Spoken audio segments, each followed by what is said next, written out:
वो जांच होगी। और जो मेरे बारे में उन्होंने कहा है, मैंने पहले ही कहा है कि उसकी उनको जांच करवानी चाहिए, और अगर उनके पास तथ्य हैं तो वो FIR करवाएं, उसमें IO नियुक्त करवाएं, जो करना है वो करें। क्योंकि जितनी भी उन्होंने अपने जनसभाएं की हैं, उसमें भाषण दिए, उसमें सच्चाई कोई भी नहीं है। पूरी तरह से बौखलाहट सरकार के अंदर है। आज जो है कांगड़ा के आला अधिकारी, चाहे जिलाधीश हो चाहे कोई अन्य हो, कार्यकर्ता की तरह उनको काम करना पड़ रहा है। तो जिस सरकार की ऐसी परिस्थिति हो जाए, इसका मतलब यही है कि उसका जाना तय है। जो धर्मशाला के साथ पिछले 15 महीने में हुआ है, जितने हमारे जो यहाँ पर बड़े काम होने थे, केंद्रीय विश्वविद्यालय, उसके काम को रोका गया है। एक यूनिटी हॉल है जो एक प्रदेश को दिया है, हर प्रदेश को एक एक मिला है। केंद्र की योजना है प्रधानमंत्री मोदी जी की, उसको ढगवार में बनना था, जगह भी दे दी गई थी, लेकिन उसको भी यहाँ से स्थानांतरित किया जा रहा है। जो नेशनल रिडेवलपमेंट बोर्ड का पैसा मिल्क प्रोसेसिंग प्लांट के लिए है, उसको रोक दिया गया है कि उसको कहीं और बनाना है। IT पार्क का काम पूरी तरह से बंद कर दिया गया है। जो high altitude sports training centre बनना है अनुराग जी के समय में, उसका 250 करोड़ रुपया आया हुआ है। इंद्रुनाग में बनना है, उसके लिए भूमि देने से जो है वो आनाकानी वर्तमान सरकार कर रही है। तो ये सारी चीज़ें जो हैं, और ADB के जो प्रोजेक्ट आए हैं उसमें से कुछ तो यहाँ से शिफ्ट करके 7 लगते चुनाव क्षेत्रों को जो है वो भेज दिए गए। तो ये कारण रहे हैं कि धर्मशाला जो कि विश्व के मानचित्र पर भी है, धर्मशाला जिसको कि हमने दूसरी राजधानी नोटिफाई करवाया था, धर्मशाला जहाँ पर कि विधानसभा भी है, और ये कांगड़ा जिला जिसको कि पूरा प्रतिनिधित्व मिलता रहा है पूर्व की सरकारों में भी, चाहे वो कोई भी मुख्यमंत्री रहे, प्रेम कुमार धूमल रहे हों और जयराम ठाकुर रहे हों, वीरभद्र सिंह सेहवाग रहे हों। तो आज इस कांगड़ा पूरे जिला की और खासतौर पर धर्मशाला की ऐसी परिस्थिति जो है वो किसने की है? सुखविंदर सिंह सुक्खू जी ने की है। और ये जो हालात बने हैं जिनके कारण जो है ये सरकार हुकूमत में आई है और 34 सीटों पर आ गई है 43 से, ये सुखविंदर सिंह सुक्खू जी की वजह से बने हैं। जो आज ये सरगना कहते फिरते हैं, ये हमने नहीं किया है, ये हालात उन्होंने पैदा किए और उनकी वजह से जो है आज ये परिस्थितियाँ प्रदेश के अंदर पैदा हुई हैं, जिसके जिम्मेवार और कोई नहीं है, सिर्फ वो हैं। और आज जिस तरह का राजनीतिक स्तर उन्होंने इस प्रदेश में राजनीति का कर दिया है, शायद ही किसी और नेता ने किया होगा आज तक के इतिहास में। ये मैं आपसे कहना चाहता था। और आज चुनाव का अंतिम दिन भी है, बहुत शांतिपूर्वक वैसे तो चुनाव रहा है, लेकिन सिर्फ थोड़ी सी चीज़ें हुई हैं छोटी छोटी, पुलिस प्रशासन से दबाव बनाने की और इस तरह की हरकतें जो की हैं और अधिकारियों को इस्तेमाल किया है चुनाव में। इसके अलावा जो हमने अपनी तरफ से पूरी शांति बनाने का प्रयास किया है। धर्मशाला की जनता ने बहुत संयम रखा है, इसके लिए मैं धर्मशाला की जनता को भी आपके माध्यम से बधाई देता हूँ और उनसे निवेदन करता हूँ कि 1 तारीख को मतदान जरूर है। सर लगता नहीं कि चुनाव जो है वो मुद्दों के बजाय व्यक्तिगत आरोप प्रत्यारोप पर किया है? देखिए, हमने तो बुझाया नहीं, ये शुरू से जब टिप्पणियां होने लगी तो मुख्यमंत्री जी की तरफ से शुरू हुआ और सिर्फ आरोप लगे। हालांकि अभी भी वो मुख्यमंत्री हैं जब तक उस पद पर हैं, तो मुख्यमंत्री का काम आरोप लगाना नहीं था, उनको तो तथ्य सामने रख करके कार्रवाई करवा देनी चाहिए थी अगर ऐसी बातें थी। तो जब दूसरी तरफ से वो कहता रहे तो ये तो गोबल्स थ्योरी है, और वो हिटलर को सिखाते थे कि एक चीज़ को 100 बार बोलो तो उसको लोग से झूठ बोलो तो सच मानने लगेंगे। तो सुक्खू जी भी वही थ्योरी अपना रहे हैं, कद काफी उतनी ही है। तो मुझे लगता है कि उस थ्योरी पर पूरा अपने चुनाव में ये काम करते रहे कि मैं एक ही चीज़ बोलूँगा, बार बार वही बोलूँगा ताकि लोग उसको सच मानने लगे, लेकिन जनता के गले वो चीज़ उतरी नहीं। तो ऐसे मुख्यमंत्री हैं तो मुख्यमंत्री को धर्मशाला के इश्यूज पे कोई बात करनी चाहिए थी कि हम हमारी सरकार अभी 3.5 साल रहने वाली है, हम क्या कुछ करेंगे। मैं तो ये कह रहा हूँ न केवल धर्मशाला, जहाँ जहाँ वो उपचुनावों में गए हैं या प्रदेश में अन्य जगह गए हैं, उनको वहीं की बात रखनी चाहिए थी कि भाई मैं तो 5 वर्ष के लिए बना हूँ, मैं ये करूँगा। लेकिन उससे हटकर उन्होंने सिर्फ आरोप प्रत्यारोप की राजनीति करी इस चुनाव में, और इस चुनाव के स्तर को जितना उन्होंने गिराया किसी ने नहीं गिराया। क्या लगता है ऐसे कौन से कारण थे जिस वजह से पिछले कल इतनी भारी संख्या में पुलिस प्रशासन को यहाँ पे आना पड़ा, जिला प्रशासन को यहाँ पे आना पड़ा?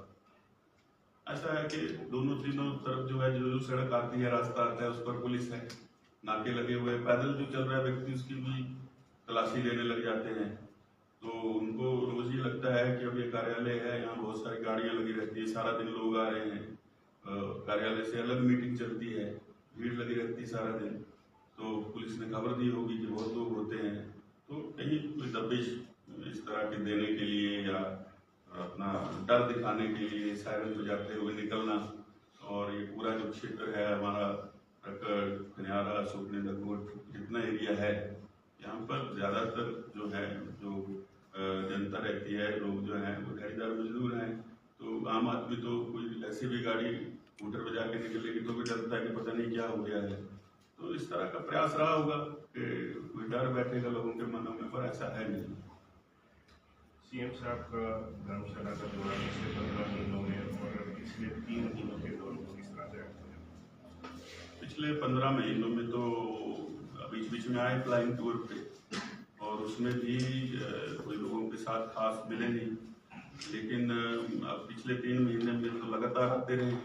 पहले तो सर्वेक्षण करते रहे कि विधायक कौन होगा, और उसके बाद तो लोगों को बुला बुला कर पूछते थे कि सुधीर शर्मा का भी पॉइंट है कोई क्या। और उनको ये नहीं पता है कि हमारे ही लोगों को बुला कर पूछ रहे थे, जो कमरे से बाहर उनके निकल के मुझे बताते थे कि ये पूछ रहे हैं।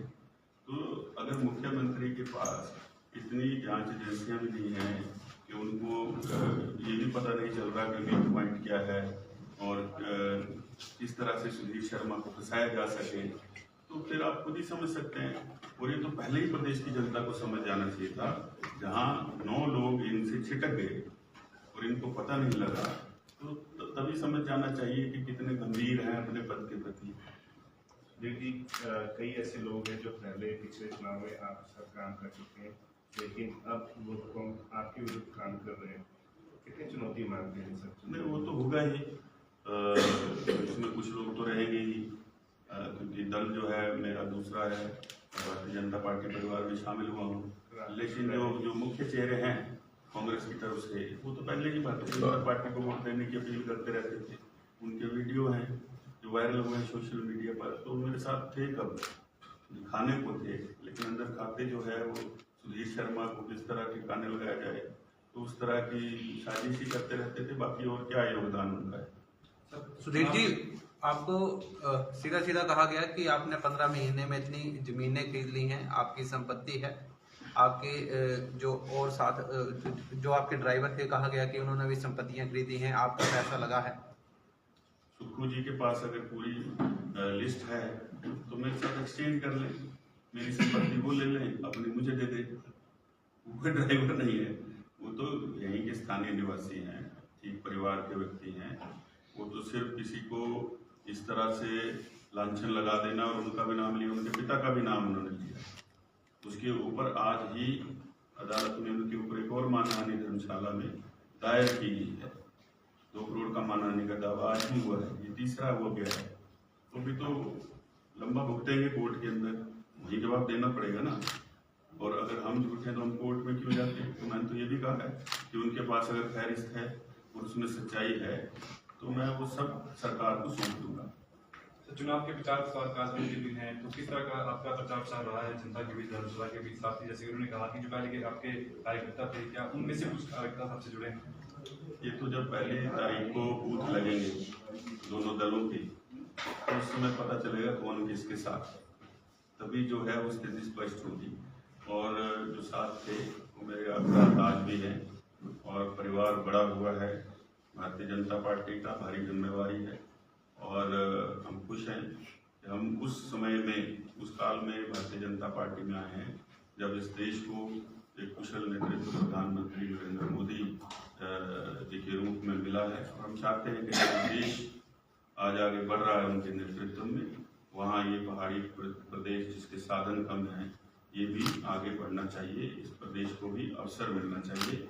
यहाँ पर भी एक जो है जनता के पक्ष की, जनता के हित की सरकार आनी चाहिए, भारतीय जनता पार्टी की सरकार आनी चाहिए। सर, जब आप विधायक बने थे तो आपके कुछ प्रोजेक्ट थे धर्मशाला के लिए, जिसको आपने ड्रीम प्रोजेक्ट का नाम भी दिया था, उनको किस तरह देखते हैं, वर्तमान में क्या स्थिति है उनकी और आने वाले टाइम पे किस तरह से कार्य करेंगे? वो देखिए, मैंने शुरू में कहा उनको हमको धरातल पर उतारना है, क्योंकि वो सिर्फ कोई एक प्रोजेक्ट नहीं है, उससे सीधे सीधे रूप पर रोजगार जुड़ा है, प्रत्यक्ष अप्रत्यक्ष रूप से, और धर्मशाला जो है यहाँ की आर्थिकी जुड़ी है। तो इसीलिए वो महत्वपूर्ण है और इसीलिए उनको लेकर के आए हैं, और उसके लिए कहीं भी किसी भी प्रकार से अपना पक्ष रखना पड़ेगा, वो रखेंगे। धर्मशाला के हित के लिए लड़ते रहे और लड़ते रहेंगे। सुधीर शर्मा अपनी जीत को लेकर कितने आश्वस्त हैं? देखिए, आदमी के अंदर आत्मविश्वास और ये चीज़ें खुद से तो आती नहीं है, लेकिन तो जब आप लोग जनता से मिलते हैं तो वही आश्वस्त करके जाते हैं। मेरा पहला चुनाव है जिसमें मैंने जो है वो इस तरह का माहौल देखा है कि जो लोग हैं स्थानीय, वो स्वयं से अपना चुनाव समझ करके इस चुनाव को लड़ रहे हैं। भारतीय जनता पार्टी मुझे लगता है कि आज तक की सबसे बड़ी जीत धर्मशाला में दर्ज करेगी। सर, कांग्रेस प्रत्याशी जो है पिछले विकास का श्रेय दे रहे हैं बतौर मेयर, आप क्या कहना चाहते हैं? तो उनके बारे में मैं कह रहा हूँ, उनके बारे में तो सुप्पू जी भी नहीं कहते हैं, वो भी कहते हैं ये लड़ ही नहीं रहे, मैं ही लड़ रहा हूँ। तो मैं उनके ऊपर टिप्पणी नहीं करना चाहता। जी, कब से चुनाव इलेक्टोरल जो पॉलिटिक्स है वहाँ से शुरुआत करी है आपने, और आज जो आप चुनाव लड़ रहे हैं फिर से, आज भी आप ये कह रहे हैं कि आपका पहला चुनाव है, कितना डिफरेंस देते हैं जब आपने पहला चुनाव लड़ा और आज के हालात इस तरह के? देखिए, पहला चुनाव जब मैंने लड़ा था तब से लेकर के मैंने सारे चुनाव कांग्रेस पार्टी से ही लड़े हैं। ये मेरा 7वां चुनाव है, लेकिन इस चुनाव में मैं जहाँ भी गया हूँ लोगों ने जो है वो बधाई दी है कि भाई आपका जो ये निर्णय है ये बहुत अच्छा निर्णय है, उसकी सराहना की है। क्योंकि आज सबको पता है कि कांग्रेस पार्टी जो है केंद्र से लेकर प्रदेश स्तर तक देश के विघटन की वाली बातें करना, देश को तोड़ने वाली बातें करना, इस तरह की उनकी नीति हो गई है। जहाँ तक भारतीय जनता पार्टी का सवाल है, वो पूरे देश के अंदर मोदी जी के नेतृत्व में जो है आज जितना काम हो रहा है, भारतवर्ष विश्व भर में मजबूत होकर के खड़ा है, तो उस चीज़ को भी लोग देखते हैं और चाहते हैं कि भारतीय जनता पार्टी की सरकार देश में बने। सुधीर जी, नगर निगम जब बना तो कुछ पंचायती क्षेत्र जो है वो नगर निगम क्षेत्र में एमर्ज किया गया, लेकिन जैसे चुनावों के बेला पे कुछ ग्रामीण मतलब जो एमर्ज एरिया थे उनमें जाने में मौका मिला, तो लोगों की समस्या है कि जो उस समय पंचायत में IRDP में थे और आज क्योंकि नगर निगम में कोई रिकॉर्ड ऐसा उपलब्ध नहीं है, उन्हें बहुत ज़्यादा दिक्कतें आ रही हैं, तो उनकी इस समस्या का हल आप भविष्य में कैसे करेंगे? देखिए, जब ये नगर निगम बना तो 50,000 का क्राइटेरिया था, उसके बाद जो नए नगर निगम बने अब 40,000 का हुआ है। हमको उस समय कुछ ग्रामीण क्षेत्रों को डालना पड़ा उस नगर निगम में, ताकि जो स्मार्ट सिटी प्रोजेक्ट है उसके लिए हम बिड कर सकें। अब परिस्थितियां बदली हैं, जो बिल्कुल ग्रामीण परिवेश के लोग है क्षेत्र, उनको जो है वो नगर निगम से बाहर करेंगे। साथ ही हिमाचल पहला ऐसा प्रदेश था पूरे देश भर में जिन्होंने जो मनरेगा जैसी एक स्कीम है लक्ष्य, वो ये पहला प्रदेश है जिसने शहरी क्षेत्रों में शुरू की। इसके बाद पूरे देश में शुरू हुई है। मैंने ही अपने कार्यकाल में वो शुरू करवाई थी, और हमने टैक्स भी तब तक माफ रखा था जब तक पूरी तरह इम्प्लीमेंट सारे प्रोजेक्ट ना हो जाए। पर ग्रामीण क्षेत्र जो हैं वहाँ, जैसे हमारा खनियारा है, इसको है, कुछ अन्य इलाके हैं, उन क्षेत्रों को इससे बाहर करेंगे, क्योंकि उनके ऊपर अतिरिक्त बोझ जो है वो बड़ा है, और अधिकांश लोग जो हैं वो बिल्कुल वहाँ कोई पशुपालक है, कोई झाड़ीदार हैं, इस तरह के हैं, और कच्चे मकान हैं। तो उन परिस्थितियों को देखते हुए उसको बाहर करना है। दूसरा, ऐसी परिस्थिति योल में बन गई है, वो कंटोनमेंट बंद हुआ, देश का पहला कंटोनमेंट था, वो भी मेरे कार्यकाल में था, और औपचारिकताएं हुई। वहाँ इस सरकार को अलग पंचायतें बनानी चाहिए थी, तो उनको मर्ज कर दिया, अब उनका कोई काम नहीं हो रहा है। तो इस तरह की बहुत सारी बातें हैं। ये वर्तमान में ग्रामीण परिप्रेक्ष्य के जो लोग हैं या ये एमर्ज एरिया के हैं, उनको बहुत ज़्यादा दिक्कतें हैं, क्योंकि इस उसमें जब उसी को देखते हुए इनको बाहर। दूसरा, विकास की दृष्टि से जैसे आप के समय या आप लेके आए थे ADB का ट्यूलिप गार्डन प्रोजेक्ट और अन्य प्रोजेक्ट, जो आज बड़ी बदतर स्थिति में लाखों करोड़ों रुपए का, तो इसको लेके अब अगर आप विधायक के से चयनित होते हैं तो भविष्य में क्या योजना रहेगी इन सारे प्रोजेक्टों की? देखिए, ट्यूलिप गार्डन को तो फिर से सुचारू रूप से ठीक करके चलाना है। मुख्यमंत्री जी का एक बार दौरा था, सुक्खू जी को मैं लेके गया था, वहाँ बड़ी मीटिंग करी इन्होंने और डीसी को आदेश दे दिए सबको कि इसको भी शुरू करना है 1 महीने के अंदर अंदर।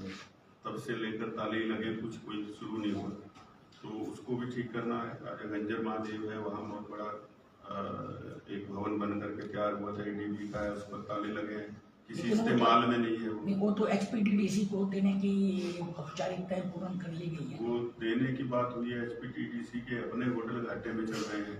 HPTDC ने अभी सरकार से मांग की है कि हमें जो है कुछ वेवर दे दीजिए, क्योंकि हम घाटे में हो गए हैं, अधिकार कर्मचारियों को पैसे देने को नहीं है। ये तो HPTDC है, तो ये सिर्फ पर्यटन विभाग की बात नहीं है, सभी विभागों का ऐसा हाल है। और कर्जे लेकर के तो तनख्वाह दी जा रही है। इलेक्ट्रिसिटी बोर्ड के लोग कितने दिन जो है वो हड़ताल पर रहे हैं। तो ये बहुत सारी चीज़ें हैं, इसके ऊपर तो एक चर्चा ही खत्म नहीं होगी जो 15 महीने में हुआ है। सर, लास्ट नॉट लीस्ट बाकी क्वेश्चन OPS को लेके, क्योंकि OPS अब पूर्व में जो चुनाव आप जीते थे वो OPS उसमें एक बाकी मुद्दों के बीच में एक मुद्दा था। वर्तमान की परिस्थितियों में क्या सरकार की आर्थिक स्थिति जो है वो OPS देने की है, या इस योजना का भविष्य में क्या स्वरूप रहने वाला है? देखिए, सच कहा जाए तो आर्थिक रूप में तो सरकार की कोई स्थिति ऐसी है नहीं कि वो इसको जारी रख पाएगी। अभी भी बहुत मुश्किल से कुछ लोगों तक पहुंची, कुछ लोगों तक, अधिकांश लोगों तक पहुंची नहीं। लेकिन इसमें जो भी निर्णय होगा वो शीर्ष नेतृत्व का होगा। और ऐसा भी नहीं है, हिमाचल प्रदेश में देश में सबसे ज़्यादा कर्मचारी हैं, अधिकारी हैं, तो मुझे लगता है कि प्रधानमंत्री जी संवेदनशील हैं इस मुद्दे पर। जो भी निर्णय लेंगे वो मुझे लगता है जनहित में ही लेंगे। 1500 रुपये मिलते हैं। 1500 रुपये तो अभी प्रियंका जी को ही नहीं मिले, वो भी तो इस प्रदेश की रहने वाली है, तो लोगों को कहाँ मिलेंगे? बाकी महिलाओं तक कब मिलेंगे? धन्यवाद चंद्रमा।